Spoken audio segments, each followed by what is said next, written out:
Now, as gunshots echo across the wind-swept, snow-covered reaches of the wild Northwest, Quaker Puffed Wheat and Quaker Puffed Rice, the breakfast cereal shot from guns, present the challenge of the Yukon. It's Yukon King, swiftest and strongest lead dog of the Northwest, blazing the trail for Sergeant Preston of the Northwest Mounted Police in his relentless pursuit of lawbreakers. One king, one husky. Gold discovered in the Yukon. A stampede to the Klondike in the wild race for riches. Back to the days of the gold rush with Quaker Puffed Wheat and Quaker Puffed Rice, bringing you the adventures of Sergeant Preston and his wonder dog, Yukon King, as they meet the challenge of the Yukon.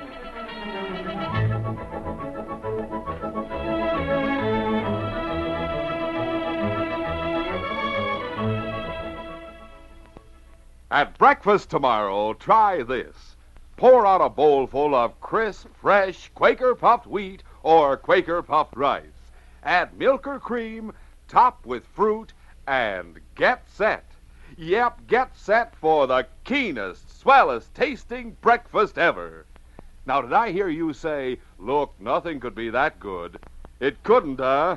Well, just you try Quaker Puffed Wheat or Quaker Puffed Rice tomorrow, sure.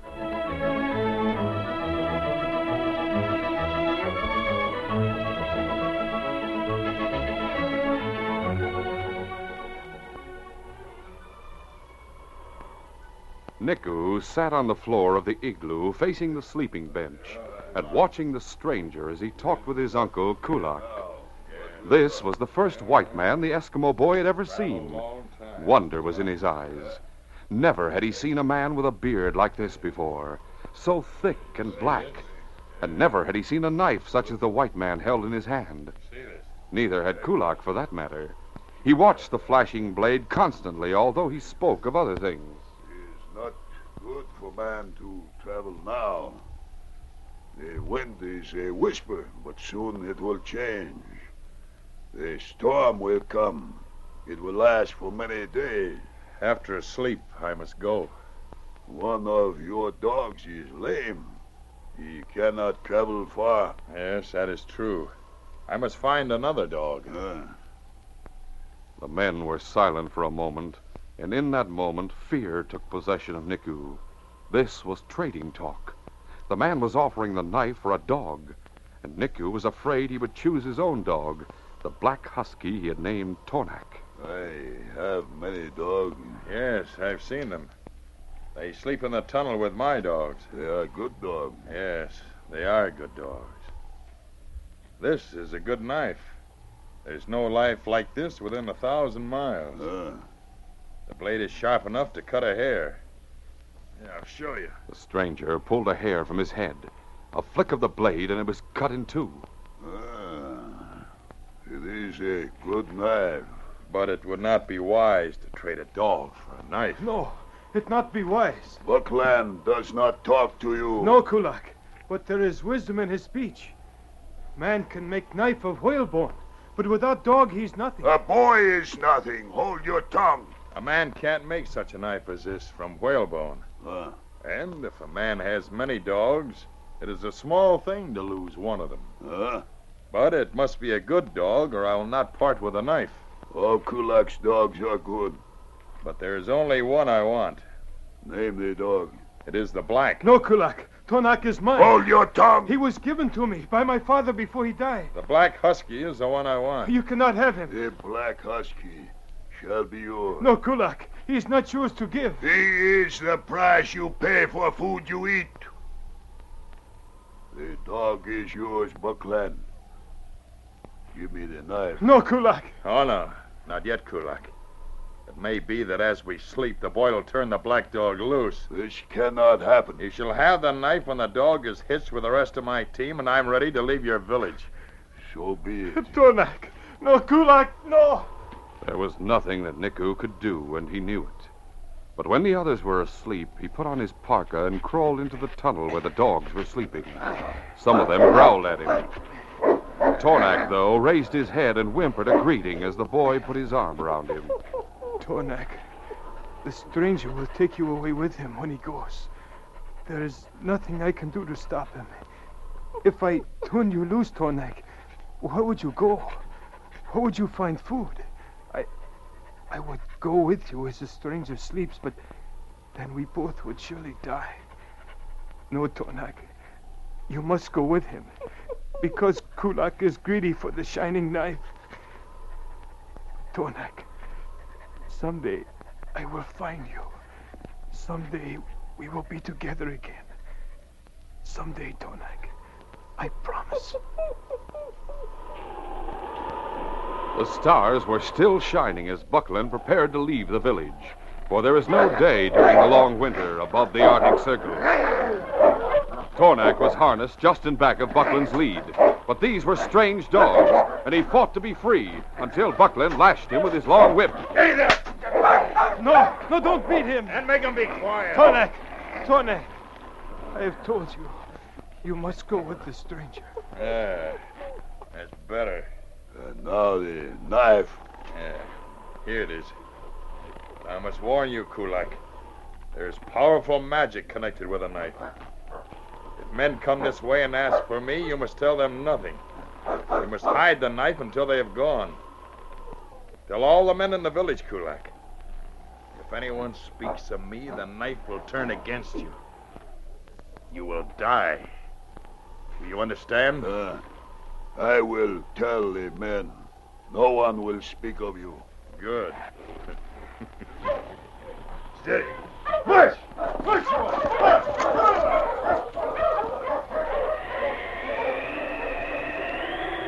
Kulak was right about the change in weather. The wind from the north became a gale, and no one in the village stirred out of the igloos. But 24 hours later, Kulak's dogs began to bark. There must be someone outside, Kulak. Perhaps the stranger has come back. Go see. The boy lifted the skin curtain that separated the large living room of the igloo from the tunnel. He crawled through it and out into the storm. A traveler, but not the man with the beard. Where's your chief, son? My name is Niku. I am nearly a man. Oh, I can see that now, but tell me where the chief lives. This Kulak's house. He is brother of my father, and head man of village since my father died. Good, I want to talk with him. It be well for you to unharness your team. Bring dogs into tunnel. It's not possible to travel in this storm. It's possible, all right, but I guess we could use a little rest. I will help with team. Good. What you call your lead dog? King. Oh, he wishes to be friends with me. He likes to be friends with nearly everyone. But how can he be good lead dog if he is gentle? He isn't always gentle. The other dogs obey him? Yes, without question. He settled that a long time ago. Oh, all your dogs are good dogs. Yes. A good dog is a fine thing. My dog was called Tornak. Huh? But he is gone now. He died, Nico? No, he's gone. You come, I will show you the way. Come on, boys. Inside the tunnel where you can warm up. Your dogs will fight with Kulak's dogs for a little while. Oh, I don't think so. Nico, you stay here, King. Make everybody behave. Oh, it is a wonder. Even Kulak's lead obeys him. King's a pretty big dog. I will lift the curtain. Kulak, here is a traveler. He will rest with us until the storm dies. Give him food. A kind greeting, Kulak. You are welcome. Rest here on the sleeping bench. Just as soon as I take off my parka, it's warm in here. Kulak. What's the matter? Oh, my uniform. Yes, it is red as blood. Yes, haven't you ever seen a Northwest Mounted Police uniform before? No. And you don't understand? No. Well, you have heard of the Great White Mother across the waters. I'm her servant, Kulak. My name's Sergeant Preston. Whenever a man has done wrong, it is my duty to find him and bring him before the judges. Kulak has done no wrong. I believe you, but all men are not like Kulak. Let me tell you. 100 miles to the east, there was a trading post. A trading post? Only 100 miles? Yes, it was started last spring, and many Eskimos went there to trade their furs. There was also a mission where the good father doctored the Eskimos. But now there is no trading post and there is no mission. The white men did not like our country. No, it wasn't that.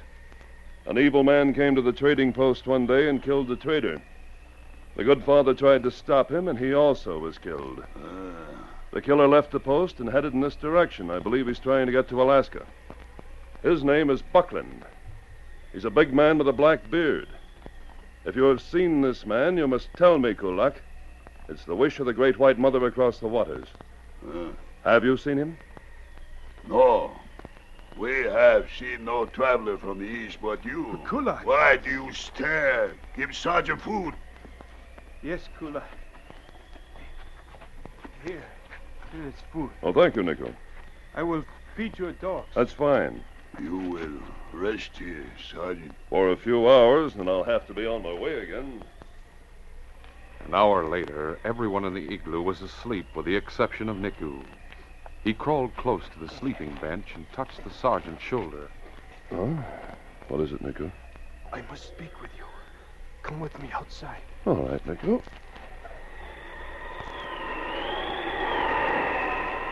And a moment later, outside the igloo... What is it?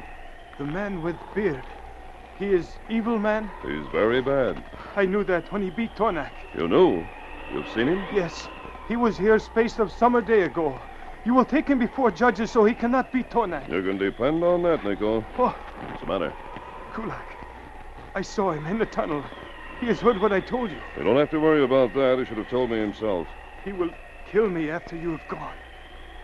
But it does not matter. What are you saying, Nico? It is true. He will kill me to save himself from the magic of the knife. We'll continue our adventure in just a moment.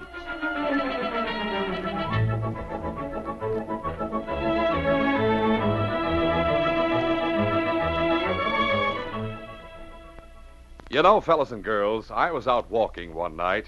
It was a beautiful night, full moon and everything. And, well, sir, maybe you won't believe it, but here's what happened. Hello, down there. For a moment, I didn't realize who was talking to me. Hello. Then I saw him. Say, aren't you... Yes, I am the man in the moon. Gee, I've often seen you, but this is the first time I've had the pleasure of talking to you. I don't talk to everyone. But why favor me, Mr. Man in the Moon? I want to compliment you About what? about giving all the boys and girls such good advice. You mean telling them to eat a good breakfast? And that nothing tastes better than delicious Quaker puffed wheat and Quaker puffed rice with milk or cream and fruit? Precisely. Well, I don't want to brag, but I must admit that wheat or rice shot from guns are exploded up to 8 times normal size to make 'em bigger and better tasting. They're shot through and through with keen nut-like flavor. They're crisp, they're tender. And what's more, I think it's important to tell all the fellas and girls that Quaker puffed wheat and Quaker puffed rice are good for them. They furnish added food values of restored natural grain amounts of vitamin B1, niacin, and iron. Good advice, that. But say, Mr. Man in the Moon, how do you know so much about wheat or rice shot from guns? We don't sell Quaker puffed wheat and Quaker puffed rice up there on the moon. I am old and wise. The man in the moon knows many, many things. Well, sir, fellas and girls, what do you know about that? One thing, though, and this is for sure. Unlike the man in the moon, you can always enjoy nourishing, tasty breakfasts of Quaker puffed wheat or Quaker puffed rice morning after morning. Grocers everywhere down here have crisp, fresh wheat or rice shot from guns. But mind you, it's never sold in bags or bulk. Always look for the famous big red and blue package with the smiling Quaker man on the front. That way you're sure to get the original, the one and only Quaker puffed wheat and Quaker puffed rice.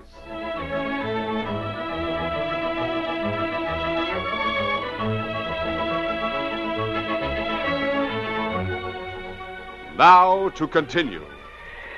The sergeant looked with concern into Niku's face after the boy announced that Kulak would kill him for what he had said. What are you talking about, Nico? To save himself from the magic of the knife, what knife? Kulak traded my dog for knife with shining blade. The bearded man said there was great magic in it. And he told Kulak not to tell anyone about his being here. Yes, Sergeant. He said if anyone told, Kulak would die. The knife would turn against him. I do not believe in such magic. You have a lot of sense, Nico. But Kulak believes. He will kill me. No, he won't. Take me with you, Sergeant. Take you with me. In this storm? I have traveled in worse storms. I can help you find the man with beard. But this is your home. I won't be coming back here. No, I am not wanted here. And I have heard there are schools where one can learn the speech and ways of the white man. I would like to go to such a school.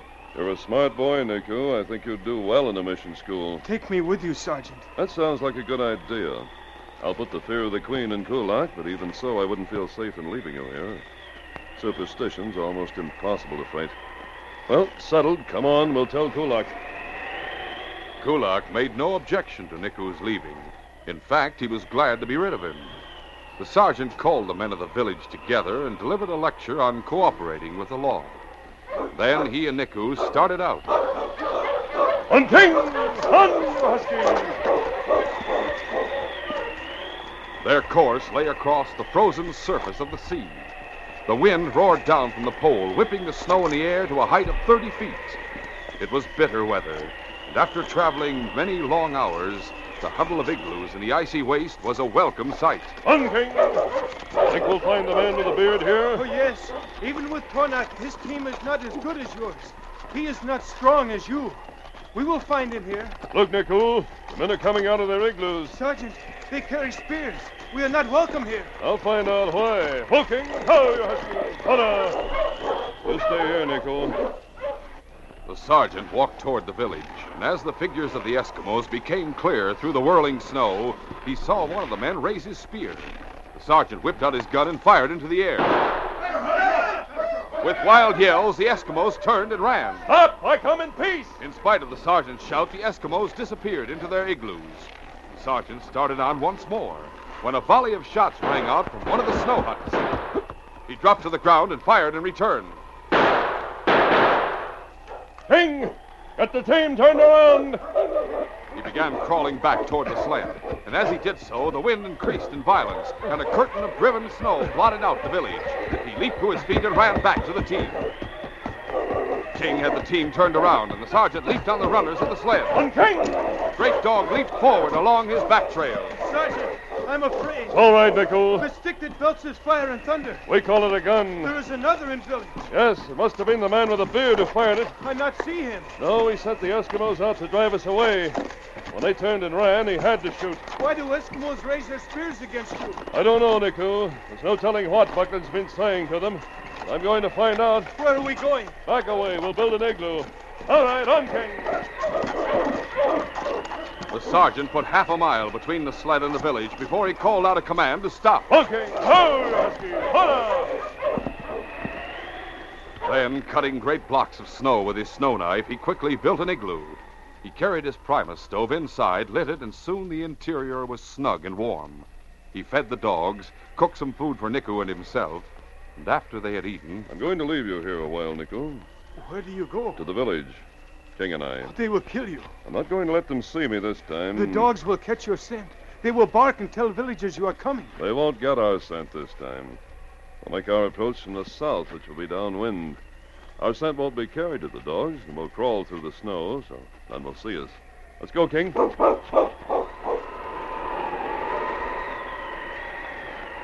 Outside the cabin, it was impossible to see more than 20 or 30 feet ahead.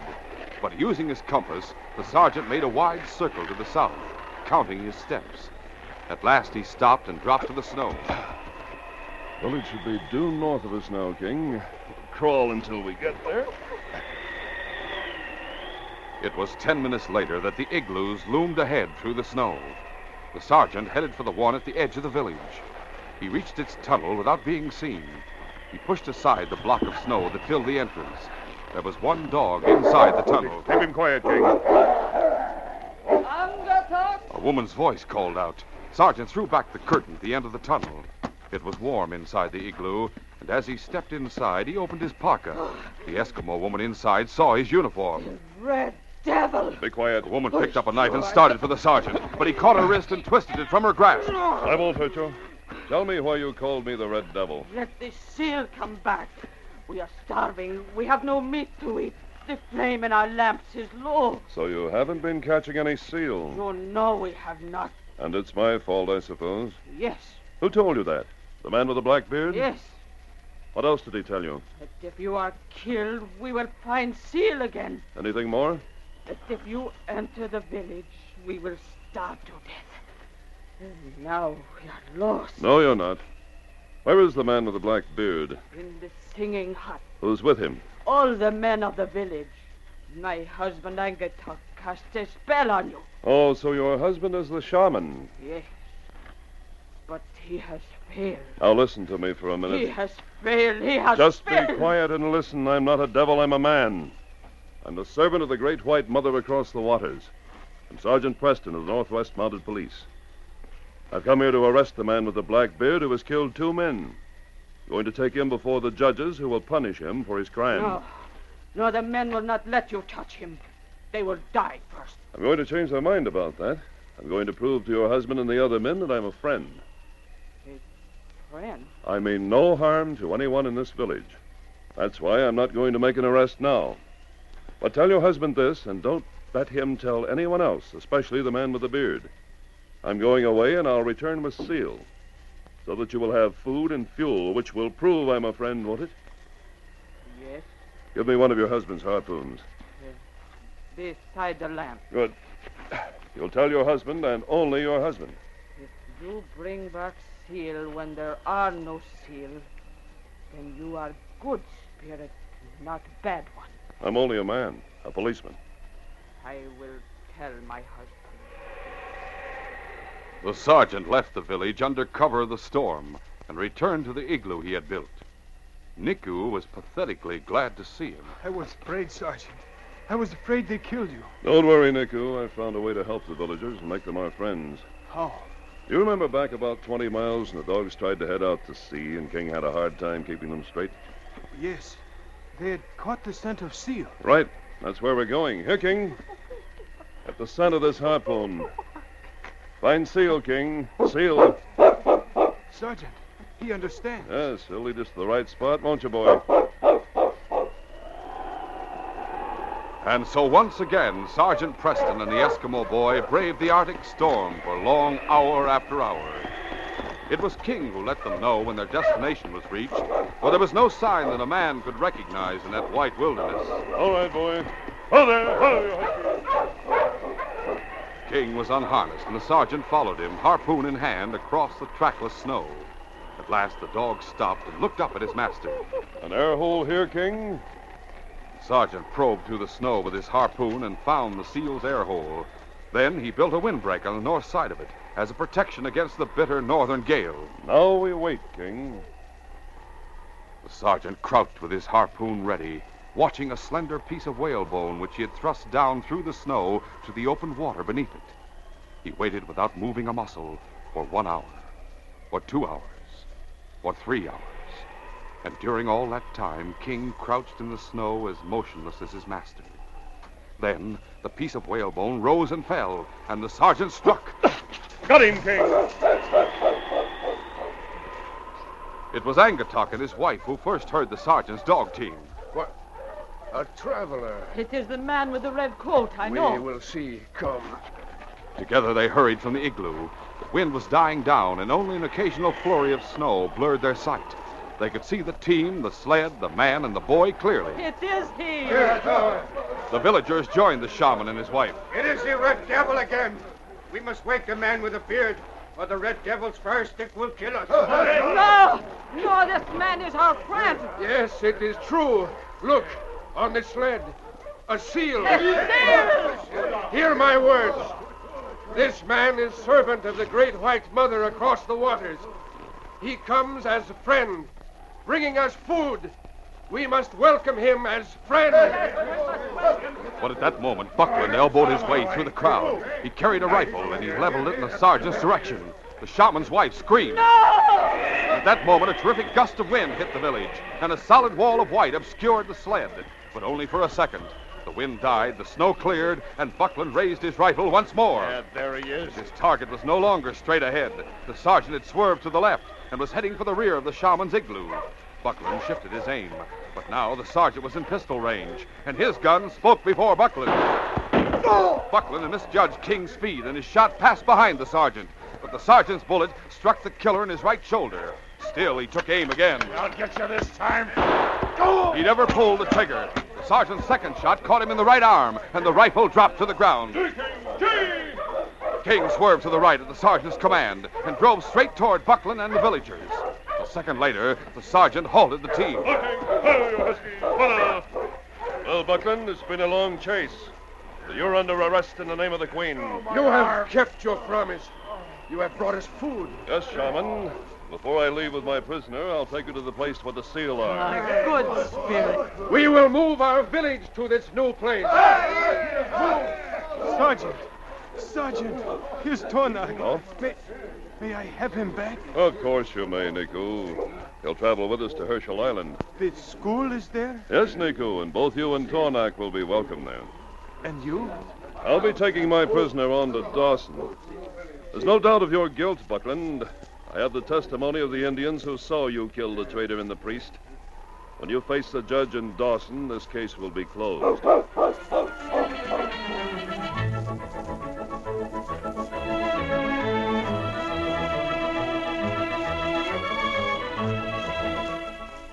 In just a moment, Sergeant Preston will give you a preview of Friday's adventure. When you get up tomorrow morning, there's nothing that'll taste so good as delicious Quaker puffed wheat or Quaker puffed rice with milk or cream and fruit. Every crisp, luscious bite has that swell nut-like flavor that hits the spot. Try it tomorrow morning. When the alarm rings, think of those big red and blue packages of delicious Quaker puffed wheat and Quaker puffed rice waiting for you. Yep, the packages with the smiling Quaker man on the front. That's the sure and only way to get the original, crisp, fresh Quaker puffed wheat and Quaker puffed rice. They're never sold in bags or bulk. Listen Friday when Sergeant Preston and Yukon King meet the challenge of the Yukon in the case of the miners' meeting. When King and I reached Gonaway Creek, young Johnny Johnson, found guilty of murder by a miners' meeting, already had the noose around his neck. We didn't know then that the real criminals were part of the mob who were about to hang him. But the moment came when we were facing death and the killer's guns. Be sure to hear this exciting adventure Friday. These radio dramas, a feature of the Challenge of the Yukon Incorporated, are created by George W. Trendle, produced by Trendle Campbell Enterprises, directed by Fred Flowerday, and supervised by Charles D. Livingston. The part of Sergeant Preston is played by Paul Sutton.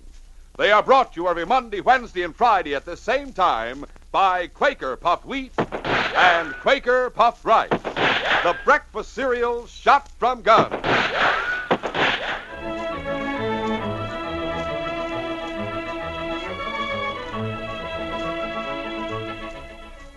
Remember, for delicious hot breakfast, enjoy Quaker Oats. The giant of the cereals is Quaker Oats. Delicious, nutritious, makes you feel ambitious. The giant of the cereals is Quaker Oats. And here's why Quaker Oats is called the giant of the cereals. There's more growth, more endurance in oatmeal than any other whole grain cereal. So make your hot breakfast nourishing Quaker Oats. Quaker and Mother's Oats are the same.